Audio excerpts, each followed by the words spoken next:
Welcome everybody to the first ever episode of the Snap Count podcast. And we know you've all been waiting in anticipation for this.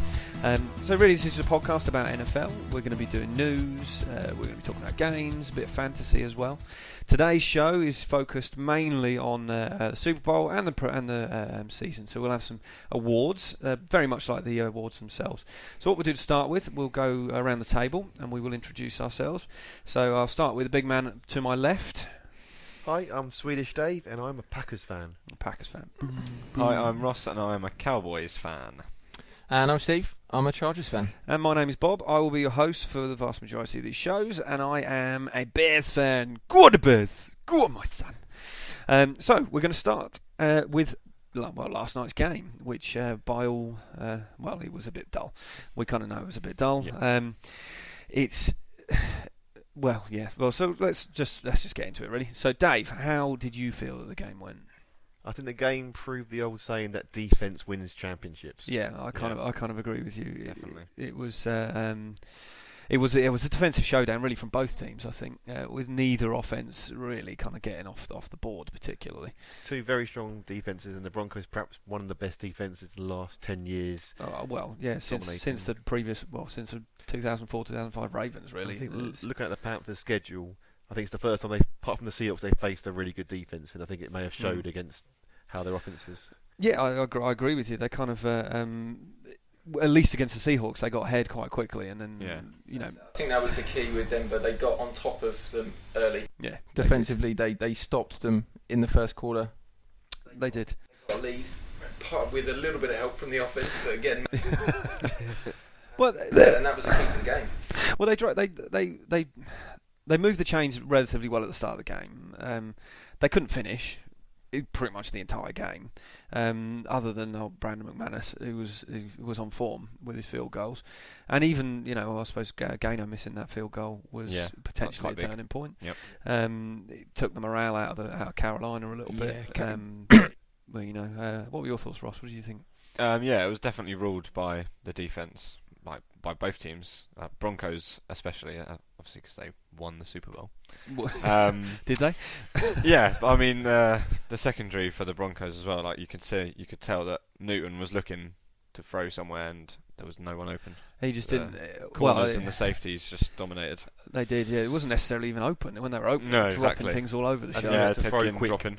Yeah, no time to throw, so it took Ginn out of the game for most of it. So Yeah. didn't have time to throw a deep ball. Well, it's that Cam's very, very good at manoeuvring away from good pass rushers, but he's never really come up against even with the Seahawks. They've got Cliff Avrill's not a bad pass rusher, but there aren't two people who are as dominant as Miller and Ware. Yeah. And when you've got both of them charging at you, the O-line had no chance. Cam looked flat.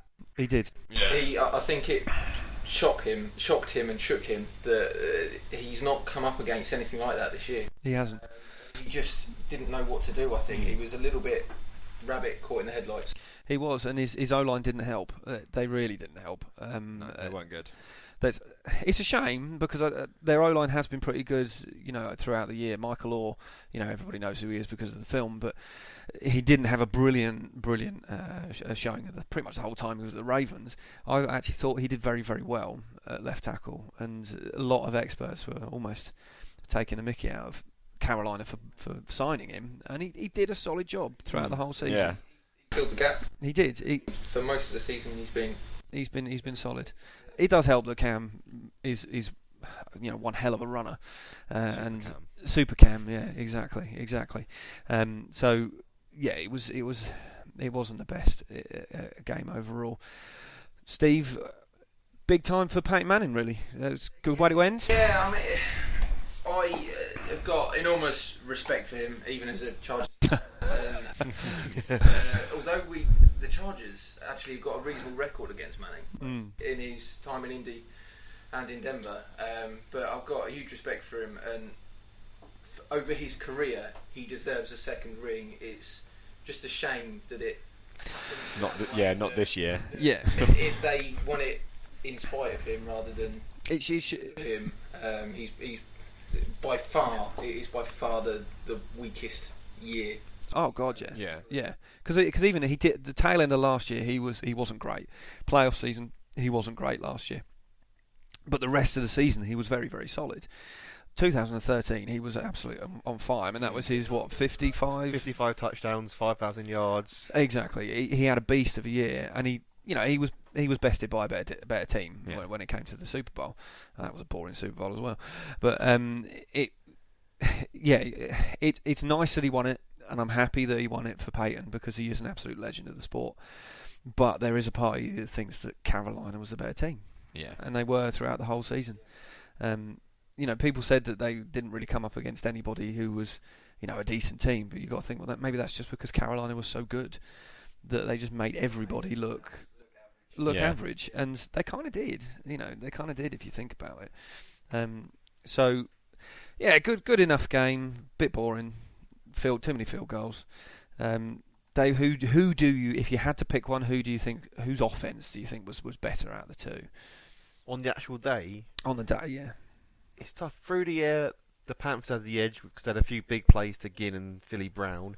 But on the ground, it was only really C.J. Anderson who actually made any yards. I think the Panthers' leading rusher was Cam on 40 yards off 4 rushes. Stewart, I think, had 12 and attempts, 29 yards. So they didn't get going on the ground, which didn't help Newton. I'm surprised they didn't do the read option more. They didn't seem to. That is one of their strong points is using the read option and Cam using his legs, and they didn't seem to use it as much as I thought. They were passing a lot, which I found a little bit odd for them personally. I know they do pass, but part of the strength is mixing it up. And when they did run it, all they did was J-Stew straight down the middle, pretty much. I don't know if Stewart obviously got hurt early. He did. I don't know if that had any impact. He did come back in the game, but whether he was slightly hobbled, I'm not sure. But Cam had 6 carries. Yeah. I don't know, but that's got to be pretty close to a season low for him, I'd have thought. He looked a little scared. If I'm honest, I think he looked scared of that defense, and rightly so. Nobody in their right mind would want to come up against those guys, but he just and he looked a bit. Even that fumble, not fumble, the strip. Exactly. That's the last chance you've got. He went to go and pick it up, and he just almost backed off. And you just kind of think, why don't do that? Commit, Cam. I mean, you might break your arm or something, but it's a Super Bowl. The last chance you've got, you need to recover that ball. Yeah. Can I just say, the snap count does not condone trying to break your arm when you're playing. Don't do it. Don't do it, kids. Hopefully there aren't any kids listening to this. Well, maybe not. Anyway, moving on. So I think, we can broaden it out a little bit to the playoffs in general. Good playoffs, bad playoffs. What do we reckon? There were some classic games in it. In the first round, the Steelers and Bengals was a close one. And the Seahawks and Vikings, not a very high-scoring game, but it had a dramatic finish. It wasn't really a classic. It was very, very dull for about 50 minutes of playing maybe time. 59 minutes. Maybe 59 minutes. And then one of the most dramatic conclusions, which, all the Vikings fans out there, obviously they will know what happened. It was a horrible thing. Me and Dave, personally, we kind of found it funny, being a participants of the NFC North. But, in all seriousness, I think we all probably would agree that the Vikings have a decent team and actually I think deserve to be in the playoffs. I think they played well. I think if they'd been more aggressive, they could have won that game. Yeah. They had a few chances. They were in the red zone against Seahawks, and they played it conservative, took the field goal, and they had a chance to sort of put their foot down. To take down the Seahawks, who I don't think anyone would argue the Seahawks aren't the inferior team. No. The conditions that day, very cold, very difficult to get anything going in the passing game, no matter who you are. It set up perfectly for Peterson to run it on them. He did. Yeah. Peterson didn't really get it going. He had a fumble as well. He did. Yeah, I forgot about the big fumble. Cost him. Yeah. He had a poor game. If he'd have just had an average game, even with him having a poor game, a missed chip shot away from. But you got chance for him. Towards the end of the season, the Seahawks offense was on fire. Wilson was finding Doug Baldwin wherever he happened to be on the field. So you've got to give credit to the Vikings defense. They shut that down, completely shut it down. The offense was non-existent on either side. A little bit like last night's game, to be honest. And again, going back to last night's game, you really got that. I'm a defensive man, as you guys know, but that Broncos defense is just one of the most unbelievable things I've seen in a long time, and it's a great thing to watch. But for a Super Bowl, you'd quite like the scoring to be a little bit more consistent and closer. Yeah, it was. I was surprised that Carolina didn't have anything to that they just couldn't do anything about it. Really, it was nuts. It probably looks on paper a bit closer than it felt watching it. Yeah, because although often there was only 6, 7, 10 points in it, the Panthers never really, other than that one drive, they were on the verge of scoring all the time. I always felt the Broncos had their number. Well, I mean, looking at the stats a little bit earlier, that they had more passing yards. I think Peyton's was about 120, 130, something like that in the end, and Cam's was 250. Yeah. And the rushing yards wasn't as much. He was about 90, I think, for the Broncos. All CJ Anderson, pretty much, and it was about 120 for the Panthers. So it was all about the defense and shutting them down. But again, on the other side of things, the Carolina defense was just as good. But they're just, well, I don't know. Kicker. Manning turns it over less. Manning turns it over less. Yeah, Manning turns it over less.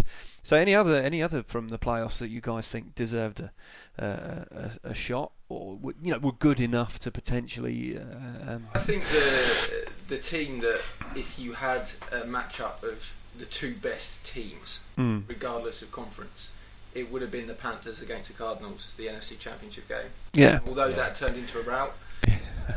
Just a tad. Yeah. Got Cardinals fan laughing in the background. Although that obviously did turn into a rout, the Cardinals, up until the postseason, were a Rolls Royce on offense. Defensively, they weren't as strong as the Panthers. Still a good defense, though. Yeah. Still a good defense. I think Matt Sherr was a big thing for them, Tyrone. Yeah, Honey that was. Badger guy. He's you guys know I love Honey Badger. He's an awesome player, and it hit them hard when they lost him because that's just one part of their secondary that they then had to try and cover. It's impossible to replace. There's not anyone in the league that does. As a team, though, you've got to say the Cardinals have brilliant depth. At pretty Especially much every position, and even arguably backup quarterback. I mean, Drew Stanton's not bad as backup quarterbacks go. You're shaking your head, but I'm a man who has to deal with Jimmy Clausen, or did have to deal with Jimmy Clausen. So, and who is your backup at the minute, Green Bay? Tolzien. Oh, still, yeah, he's great, good man. So. Let's get on to the Packers, David. I know you're itching to talk about them. What do you feel that they would have had a chance? We were picking momentum up at the right time. So against the Redskins, the offense started getting going. The O-line kept Rodgers safe. He had one sack against the safety against the Redskins. After that, he was pretty much kept clean in the pocket, and the offense started moving in. Against the Cardinals, were the best attackers played all year. Jeff Janis gave us a deep threat down the field. Why you guys didn't put him in sooner when you were having real struggles at wide receiver? Christ knows. I don't know. I think they wanted to give Jones and Adams more chances, but Adams drops everything. Cobb clearly cannot be a number one wide receiver. Yeah. My mind's going blank on your other wide receivers, but Janis should have been in. He should have been in, or even he's that deep threat. He's that deep threat that you guys have needed because he's quick and he can get there, and you just didn't use him. But I think you're right. You did get better. You did start to almost peak at the right time. Still lost. I think we probably would have lost to the Panthers just because of their strength in defence. But I think that Cardinals match was probably the match of the year. I think, or at least match of the playoffs. Yeah, I'm gutted I missed it, to be honest. But you guys who did watch it said it was amazing. I seem to have missed most of them because apparently the Steelers-Bengals game was a pretty good game as well. More for the controversial moments with Vontae's perfect. Yeah, Bengals throwing it away. That's really a very big rivalry between two very intense teams. Kind of on that line of things. I mean, Ross, do you think that there should be higher punishments for things like that in games, or with regards to Perfect in particular? Yeah, I definitely think for that one in particular because that was quite blatant. That he was trying to injure him, and then he even came out and said he's a dirty player. He faked player. the injury, which was interesting. He got a 3-match ban, hasn't he? Suspended for 3 games. He has, but I mean that. What annoys me about these kind of things is fines. When they just fine players, what's the point? You fine an NFL player $10,000 means nothing. $10,000 is pocket change to an NFL player.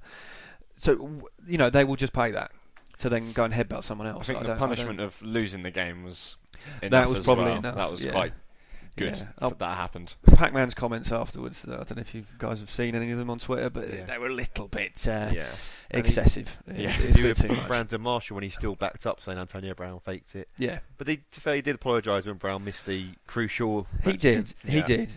And, well, the thing is, it's like it was Brown's choice. It's not Brown's choice to A, have concussion, and B, then not play. It's the concussion protocol. And they're doing it so that, Will Smith is happy. Yeah. It makes you wonder if Brown had played against the Broncos in the next divisional round, whether the Broncos were lost. Well, yeah, I suppose you're right. Brown is such an integral part. He's arguably the best receiver in the game. Yeah. And Ben Roethlisberger is an absolute beast at quarterback, and their offense is awesome. I mean, you were mentioning earlier that if they had all the pieces. I think that's the best offense in the league. Yeah. Once they've got all of the pieces in place, which I think they had for maybe 2 games. Yeah. Bell, Brown, and Roethlisberger. Yeah. Playing. Yeah, exactly. And D'Angelo Williams was a very good backup for actually arguably one of the best backups. Landry Jones not so much. But this offseason, the Steelers need to go back to what the Steelers made them great. The steel curtain. They need to build a secondary, make that defense fearsome again to go with that. They offense. do, yeah, because they're.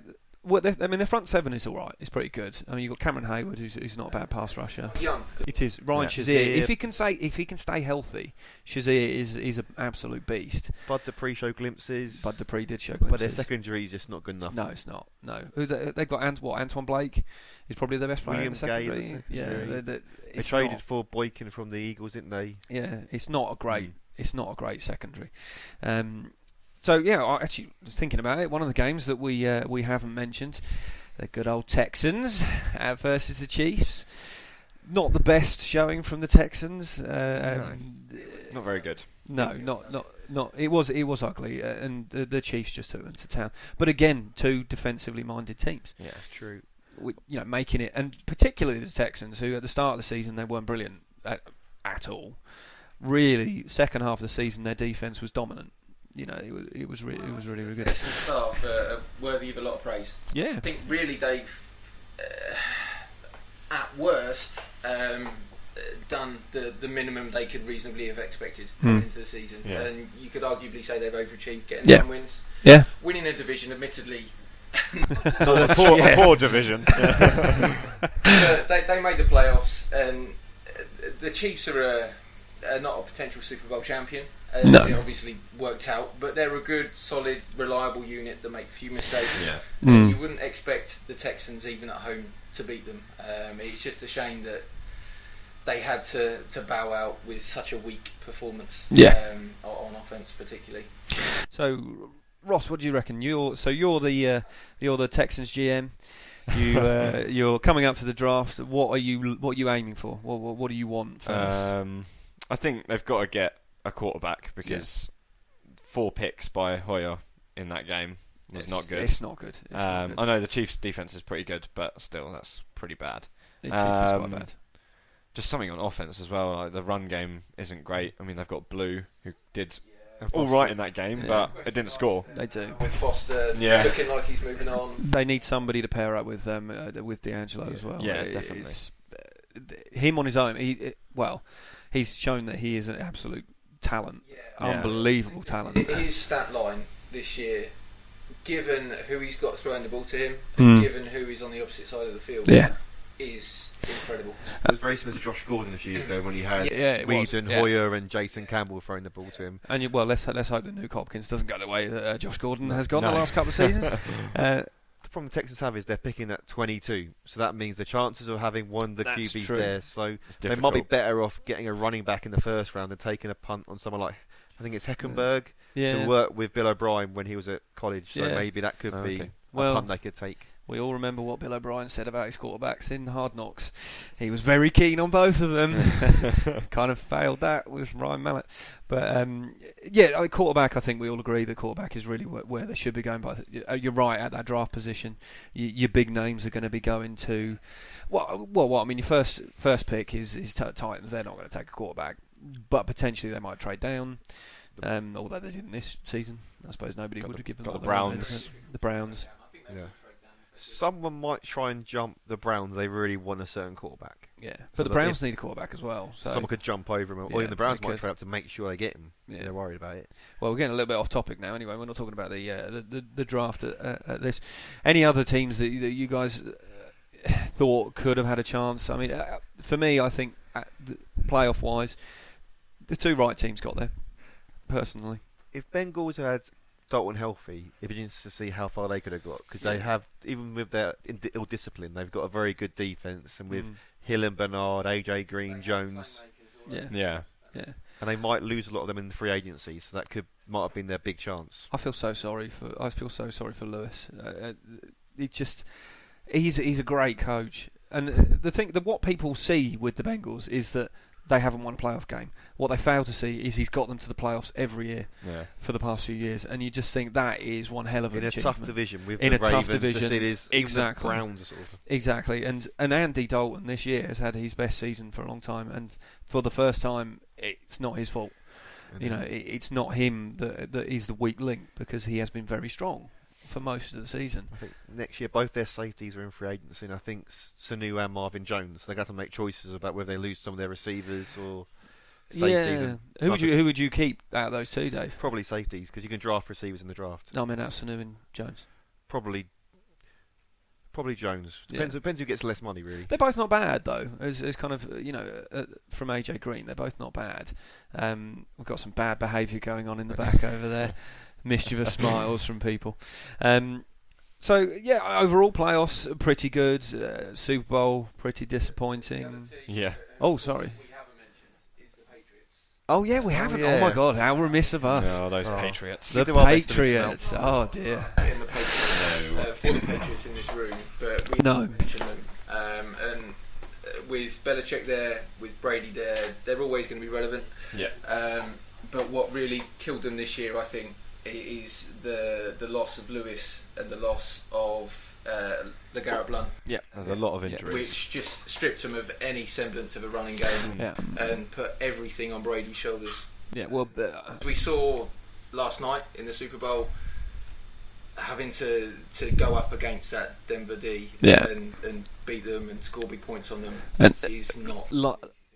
Like Cam in the AFC Championship game, but Brady just didn't have an answer for it. He couldn't do anything, and what do you do in that situation? You literally cannot do a thing, because even if particularly if you're Brady, maybe not with Cam, but if you try and move the ball, if you try and get out of the pocket, they're going to get you, because that's just what they do. They're quick.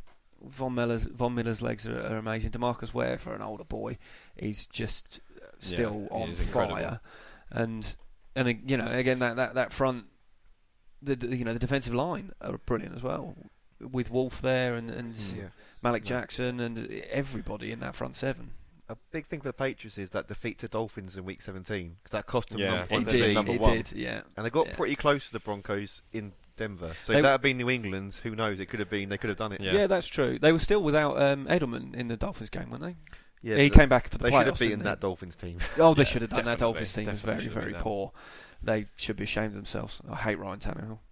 I kind of went all in on the Dolphins for the fantasy this year, and it bit me a little bit. Should we not mention Lamar Miller either? Oh, Lamar Miller, most unpredictable. 70 points one week, and then like 5 the next. He's just, I hate the guy. No, he's a very good running back, and I just don't think that their offense used him enough, particularly. But yeah, you're right. That game was sort of the crux for the Patriots, and probably the reason why they didn't win overall. But we're all glad of that fact. Yeah, might be a better Super Bowl. It probably would have been a better Super Bowl. Yeah, because it would have been two very good offenses against two actually pretty good defenses, because we can't discount the Patriots defense because they're pretty solid as well. I think it's one of the best Patriots defenses. Yeah, it is. It's a bit worse at secondary than last year without Revis there. Yeah, well, you're being down on Butler again, but that's fine. I think Butler, he makes big plays, What's but the problem teams with don't Butler? avoid him. They're not scared of him. He's not a shutdown corner yet, but he's showed a lot of progression this year. Progression's Some good. big plays, But if you want to win the Super Bowl, you need a shutdown corner to shut down. Yeah, but he might become one. You don't get. It's very rare to get shutdown corners straight away. almost never happens. Arguably Marcus Peters, but even Marcus Peters, he's about the big plays, and he's a great player. Don't get me wrong, but he's not. People still target him. He's not a Revis in his prime. I think Peters this year has given up a fair few big plays. He has. He makes a splash play, Yeah. which brings him the national. He's a ball hawk. And yeah, exactly. But the flip side of that is he will generate turnovers, but he will give up the big plays. Exactly. So, yeah, overall, not bad. I suppose one final thing, Ross. You're a big music fan. How did you feel Coldplay did? Do you? It was okay. I mean, it was kind of Beyonce and Bruno Mars featuring Coldplay a little bit. Yeah, it was a little bit. They kind of took over. But yeah, lots of flowery umbrellas. Yeah, very, very flowery. Yeah, it kind of sucked a little bit. It did kind of suck. Yeah, it wasn't the best halftime show I've seen in a while. Oh, one thing we forgot to mention, boys: Tom Brady not wearing a tie when he came out. And got booed massively. Come on, Mr. Brady. I appreciate it. Everyone else looked their Sunday best, and then you come out with no time, miserable look on your face. And speaking of miserable looks, Eli yeah, was not a happy he was bunny. Not happy at all. I'm sure deep down he was happy for his brother, but he didn't look it. No, did not look it. He's always had that. Yeah, Peyton's better than me. He's got all the records, but I've got 2 Super Bowl rings. Not anymore. Not anymore, Eli. Your brother has caught you up. There's still time for Eli, but the Giants need to get a lot better. They do. I mean, their defense is a real issue from that kind of point of view. So let's end this segment with we'll just go around the table a little bit, and if you can all tell me a team that didn't make the playoffs this year, but a team that you are thinking could have a chance next year are going to sort of make it. Steve, let's start with you. Yeah, well, I'll look to the AFC South. Mm-hmm. I think the Texans, if they can get a quarterback, they're going to be strong again. Yeah. As we've discussed earlier, that might be difficult for them through the draft. Someone that they can instantly plug in. So I'll go with the Indianapolis Colts. Colts. Boom. Got one of the best quarterbacks in the league who played injured a lot this year. He wasn't very good when he was playing. Bounce back. They've got some experience there. It was only 2 years ago that they were a Deflategate scandal away from potentially. That's a fair point. That is a fair point. Is true. Yeah. I think people forget that very quickly. Mm-hmm. So if they can fill in some of the holes that they've got, there are a lot of good pieces there that could send them on a playoff run. Yeah, I agree with you. It's a solid choice. I wouldn't pick them myself, but there we go. Ross?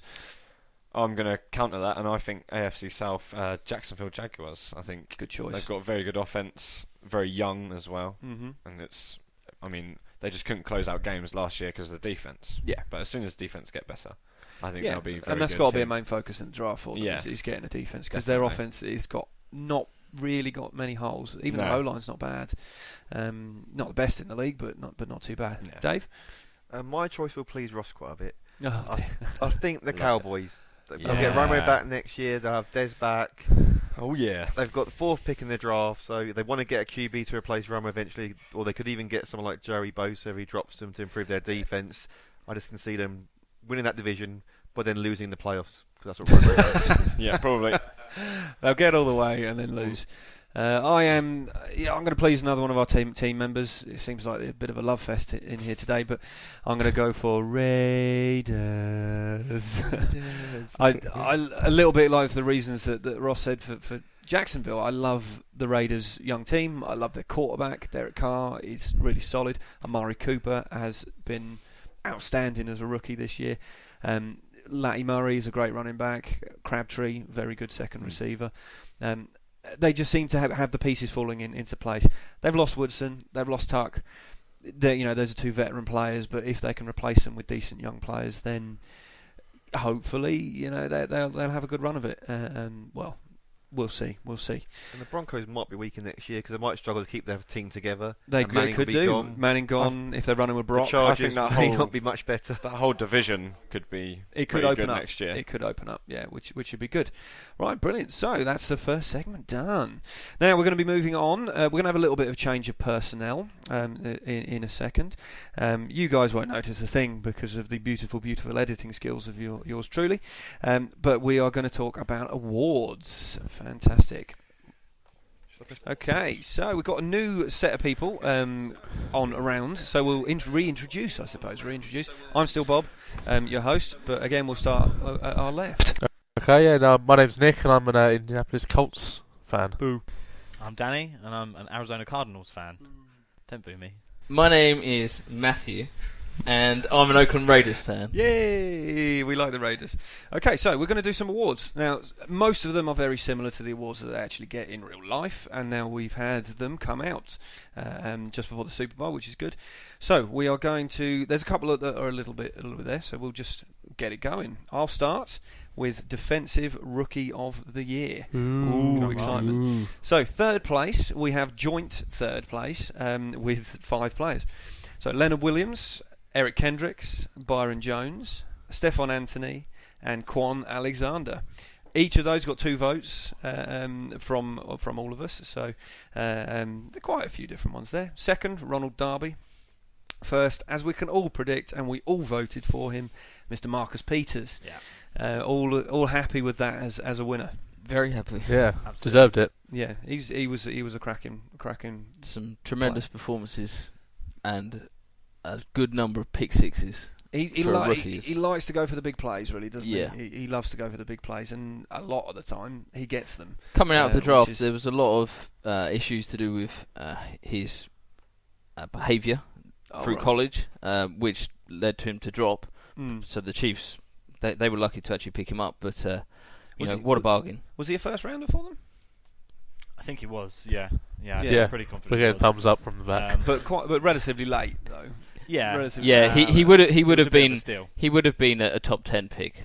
He was good. We're getting a lot of hands flashing in the background, which a lot of disagreements. I think it's meant to be helpful, but it's meant to be helpful, but pretty dreadful. Yeah, pretty dreadful. As you can see, we're quite an amateur podcast here. Speak but that's for yourself. Fine. But I mean, anyone else that you guys thought should have been a little bit higher in that list, maybe that wasn't mentioned on the list. I quite like that list personally. It went pretty much the way I. Yeah, I had Williams at number 2 and then Darby at 3. Yeah, I had Stephon Anthony at number 2 because I thought he was really good. I thought Peters was going to be the obvious choice, and I did everything I could to try and think of a reason not to put him as my number 1. Yeah, Peters was everybody's top pick. He's one of the main reasons they went on that massive unbeaten streak. Yeah, they did. He was that key in the defence that kind of helped. Brilliant. So next one, I believe Matthew has that one for Offensive Rookie of the Year. A tight category, this one. In third place, it's Jameis Winston. Ah, nice. I'm not sure that's how with 5 votes. Pronounce his name, but that's fine. Oh, well, it's James with his on the end. He's call yourself an NFL fan. James, yeah. In second place, Amari Cooper with 8 votes. Yeah, so that means everybody voted for him. And this was actually very close. But in first place, Todd Gurley also scored 8, but got more first place votes. Yeah. I think we all agree that Todd Gurley was outstanding as a rookie. He really didn't have any flaws, particularly other than his injury, other than the team he was playing and the team he was playing for. Not a good offense, but he's managed to do some good things. But even then, you got to think. I mean, he's running on a team that doesn't have anything else, and he was still able to run over everyone. Not the Bears. The passing game and quarterbacks leave a lot to be desired. Yeah, we stopped him. Yeah, we did. Yeah. Okay, but they stopped him anyway. Yeah, neither team made the playoffs. Oh, and we beat the Rams.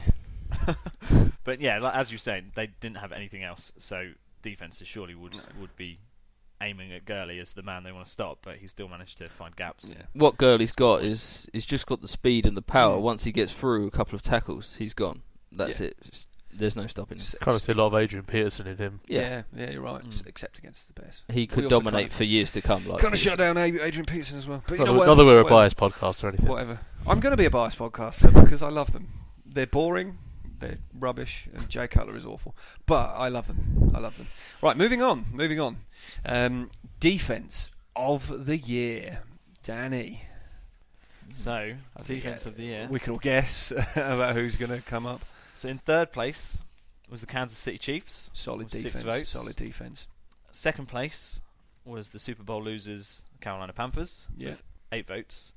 And first place was the Super Bowl winners, the Denver Broncos, again with 8 votes, but same as the offensive rookie of the year. It was just more people put top of their Happy with those, Nick? I was expecting the Colts to be higher, but you were pushing DeQuell Jackson quite a lot in most of your voting. Beast. You need to understand that sometimes number of tackles means there's no one in front of him to stop the runners.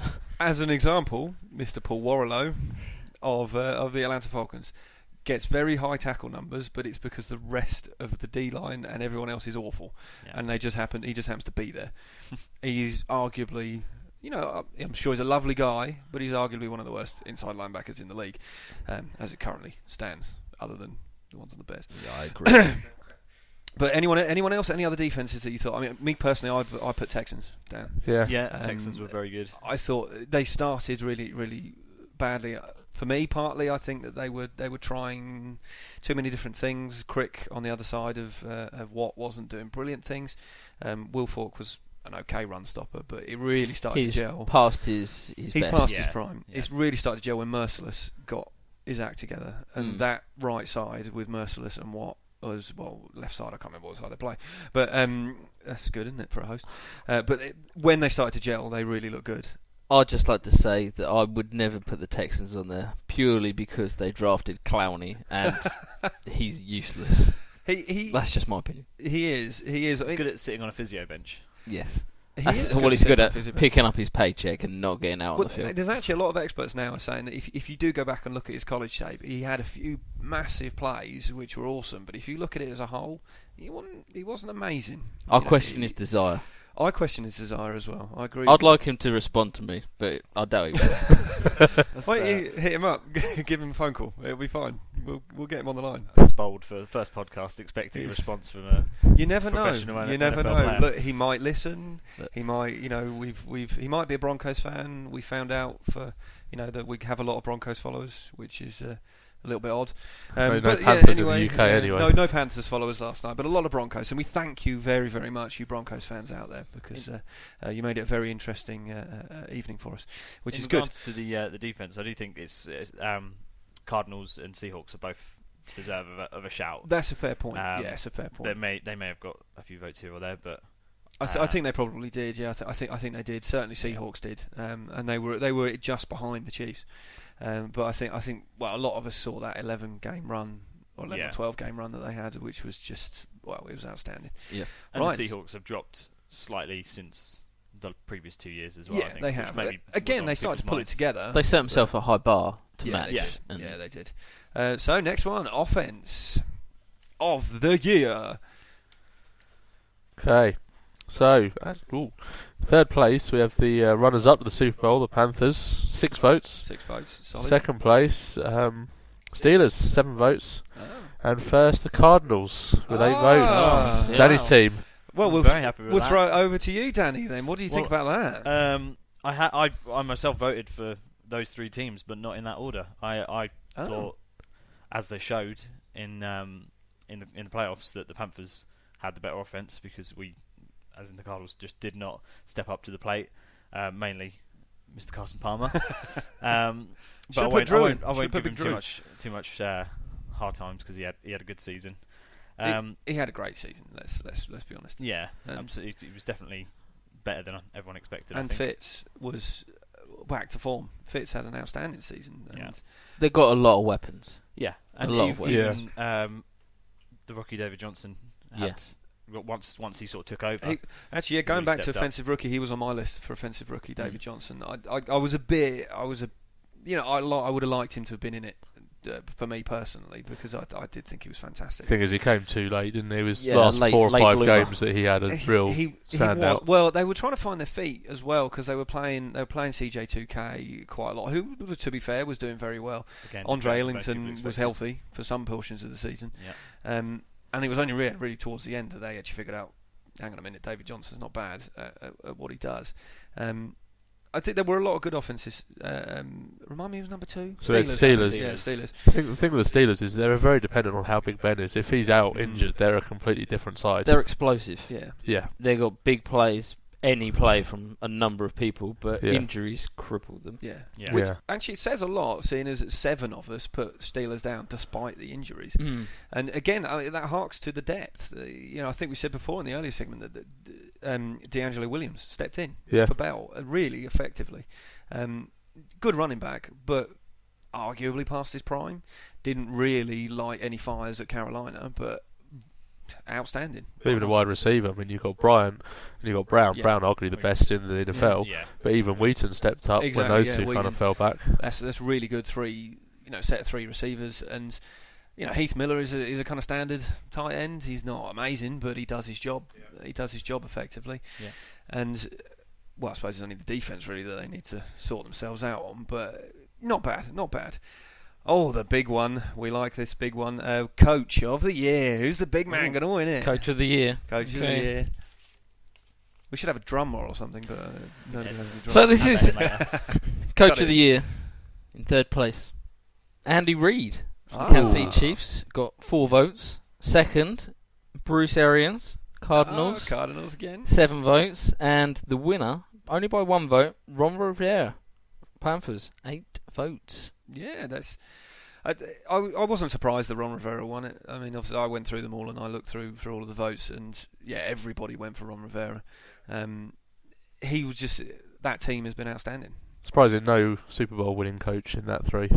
That's a fair point. Yeah, no, I think a couple of us maybe put Kubiak, but not all. Yeah, nowhere near any of us. I put Bill O'Brien, which I think Steve put as well, and I thought that was a good shout, Bill O'Brien, because everybody kind of knocked him for the Hard Knocks comments about the quarterbacks and things like that. A slight hiccup in the first week. The slight hiccups in the first week, but I think he did the right thing. He did the right thing overall with. He got the team sorted, and yeah, their offense wasn't great, but they still managed to win a lot of games. Yeah, and he did the best with what he had overall. I quite like Bill O'Brien. Maybe I'm biased because I saw him on telly. I went for a different one as well. I went with Todd Bowles, the Jets. You did. I like that pick as well. As an outside pick, because defensively at certain parts of the season they were pretty solid. Apart from when Revis decided to stop playing.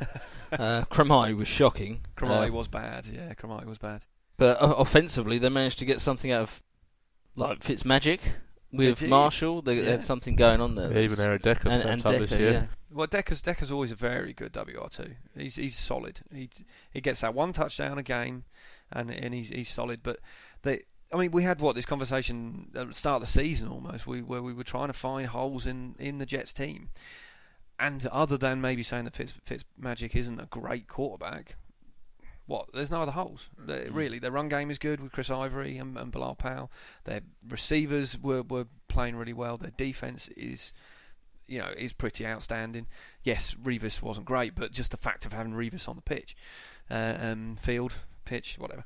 I think there's a lot of aspects of the team that is good, but isn't great, which is what's holding them back. Yeah, the linebackers. They just need to step up. Yeah. That extra plate. They don't have Sanchez anymore, which is really, really good. Make the difference, no. Here's a question actually, just while we're on it. Thinking about the Jets, what do you guys think is going to happen when Geno is fit to play? What are they going to do with him? Are they going to Are they going to try and use him again? Or I can't see how they can play him. I don't either. Fitzpatrick, he's had a solid season. He's been very good, but above what was expected of him. Which is the choke at the end of the year, which kind of let it all down a little bit. Yeah, that could always happen. They're still going to need to draft someone sometime. But again, against a very good Bills team, a very good Bills team. The Bills have been pretty solid, all year. I hate to say it because we all hate Rex Ryan, but they have been pretty solid, all year, which is good, I suppose. Right, next award, bust. We all love a bust. Here we go. Bust of the year. So. We have a few joint places here. So in joint third place, Melvin Gordon and Colin Kaepernick, both with 2 votes. In second place, very running back heavy, C.J. Anderson and Eddie Lacy, both with 3 votes. And then in first place, Philadelphia's DeMarco Murray with 4 votes. I think it's fair to say there was a lot of very disappointing running backs. There was this season, yeah. And DeMarco Murray. I think purely for the fantasy aspect of it, let's throw it over to Mr. Field, who did actually draft DeMarco Murray in the second round? I would just like to say that my first 2 draft picks were both on that list there. Eddie Lacy in the first round, DeMarco Murray in the second round. It was good. It was a solid drafting strategy. Yes, still managed to win the the title. Just like to put that out there. You know, no one's mentioned it yet. But as you bring it up, it can't go amiss. Yeah, you did win the Steve Ringer. Yes. The trophy of all trophies. Yes, that's right. Unfortunately, I lost. Overall, I lost and have to wear the Sanchez. But back to your question. Back to my question, yeah. Murray, he didn't fit the system. He was never going to get enough touches anyway. They got the three-headed monster there. So a bit of a misfiring. Well, yeah, it was the monster. Well, I don't know. On paper, it looked like a monster, and then on the pitch, it just. It's Chip Kelly. I'm surprised that they took them so long to get rid of the guy. He's meant to be some kind of maverick, but now the 49ers have taken the risk. Oh God, Christ no! Well, they can't get any worse, can they? So that's the good thing. That what Chip Kelly seems to do is go into a team, get rid of their star players, and then bring in other people to try and create his system. Well, that's okay. Who do you get rid of? Who do you get rid of in the 49ers? Yeah. Who is the 49ers star players? No one else can retire. Really. See, that's the thing. I didn't think the Kaepernick deserved to be on there because did he actually ever have the promise of being anything other than a bust? That's a fair point. I did think that. I put him on my list. That's a fair point. There were a lot of other people on there who I thought. I mean, there were a lot of nominations. I think it was a bit harsh for Melvin Gordon. I know, obviously, expectations were high based on his college years, but a rookie running back, a team that had a lot of injuries. Offensive line, the Chargers were decimated all season long. They couldn't run the ball. Maybe it'll be different next season. I think it's worth keeping sort of an eye on him just to see if he can improve. But if it's the same, if he they managed to get a lot out of Danny Woodhead this year as well. Yeah, that was more passing. Short pass. They did, but Danny Wood he's always been productive in that system because he's a passing back. He's not a punch through the whole back. He's the tiniest guy you'll ever see in your life, but he does well. But Melvin Gordon, I think they did have some success with Ryan Matthews, but he couldn't stay healthy, and they wanted Melvin Gordon to kind of fill that role. Yeah, it's his first year, and maybe we expected a little bit more of him, but. That's. I've got the list up now actually of some of the ones that didn't make the cut. Let's put it that way. Jimmy Graham was on there, which I think is a very good shout. Yeah. He was touted to be the answer, I suppose. It turned out to be Doug Baldwin. On the receiving side, Marshawn Lynch, Luck, Rex Ryan. I can't remember who put that. Is it Dave's waving Swedish from over Dave. in the corner? Rex Ryan, Sue Hill, Andre Johnson, Cobb.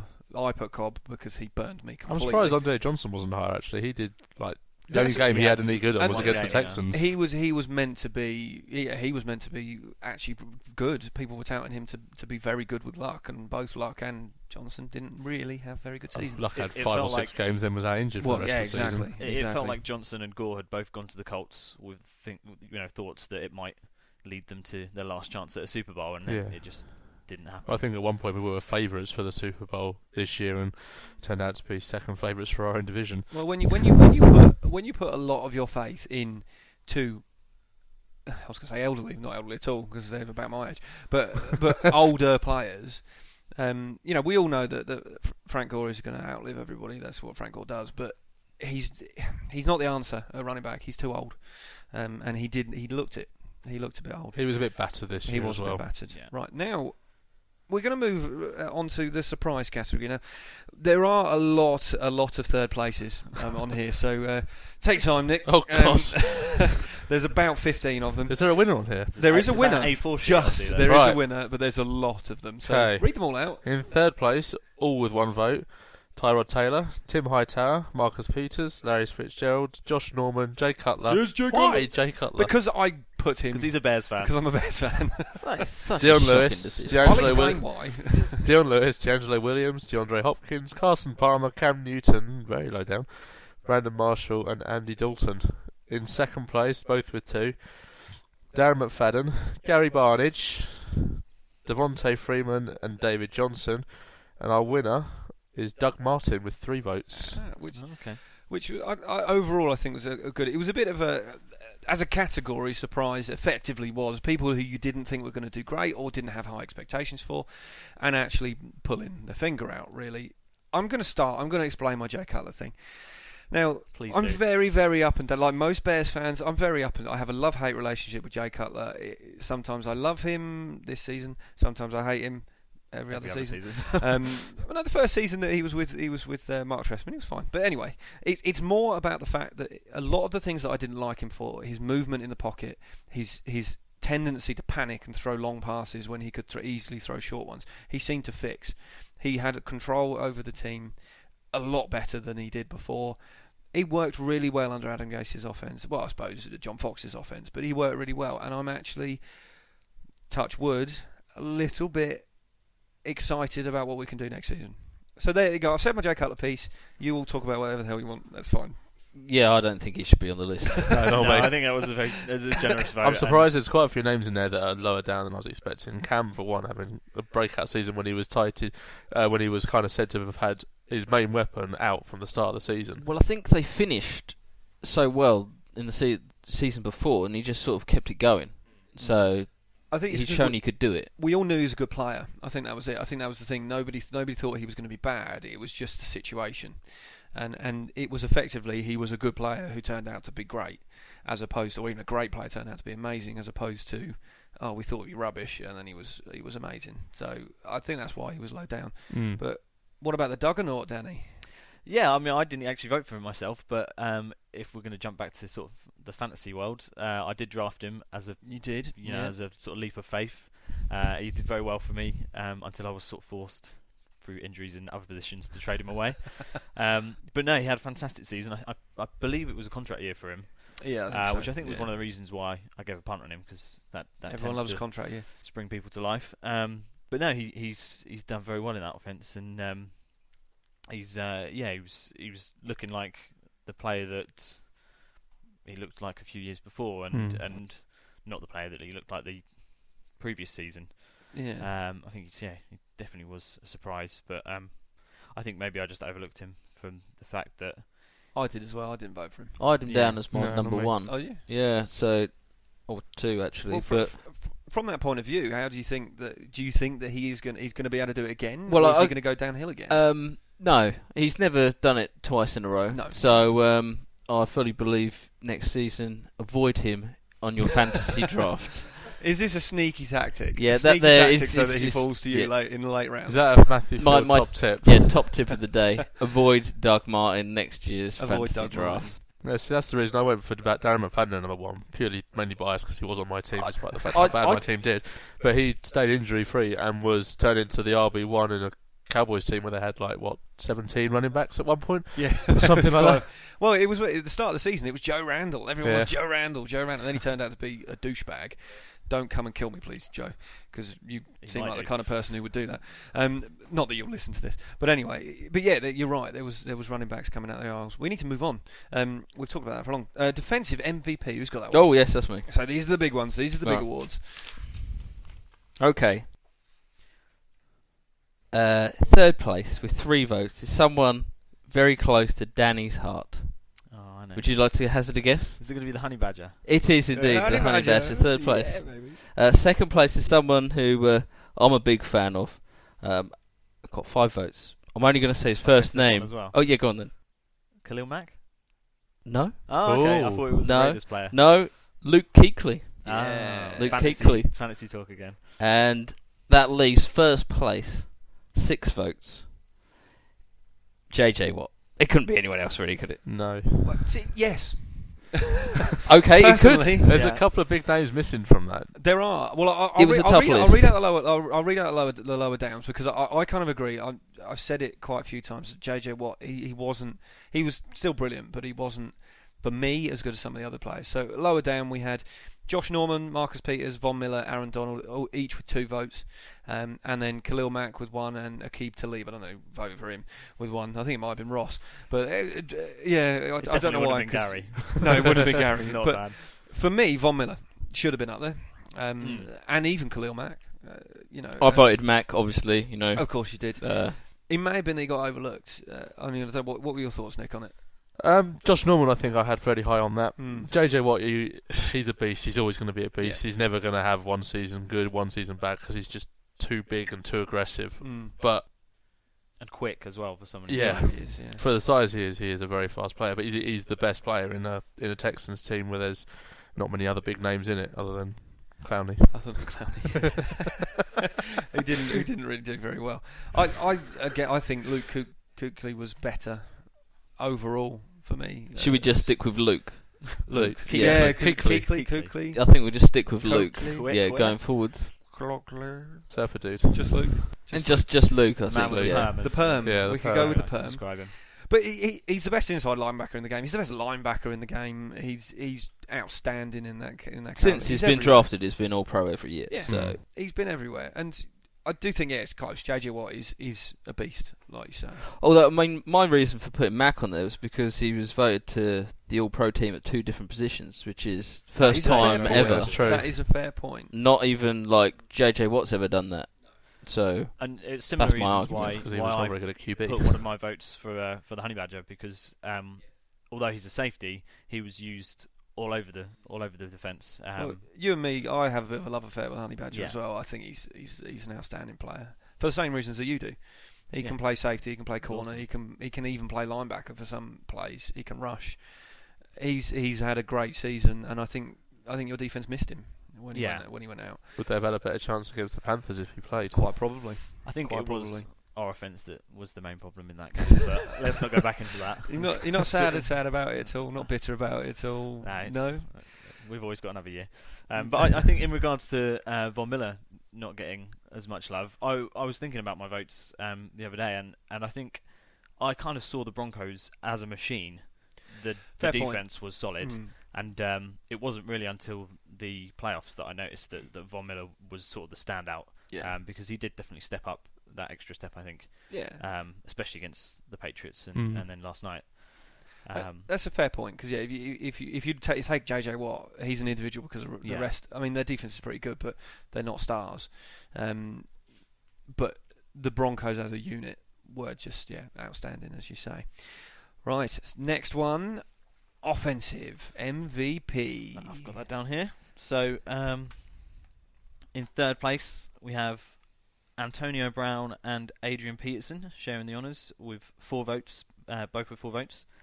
In second place, Nick's favourite, Tom Brady, with 5 votes. And that was sarcastic for the listeners. That's definitely He was on my fantasy team, so I can't say a lot. Well, yeah, you did try your best to get rid of him, but it didn't really work out.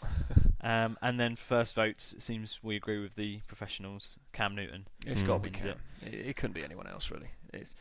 What I tried to do, I tried to vote for non-quarterbacks, just because of what could it be? Potentially the next award that comes up. But I tried to vote for non-quarterbacks. But there wasn't a lot.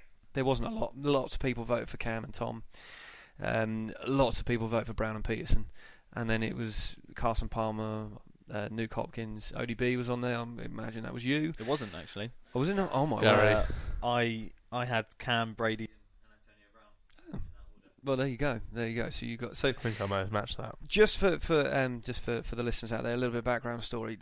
Danny is actually in love with ODB. He has pictures of him around his house. He wears T-shirts with his face on. He even replaced his daughter's picture in his wallet with ODB. He did. His daughter's now called Odell, Odell Jerem Jr.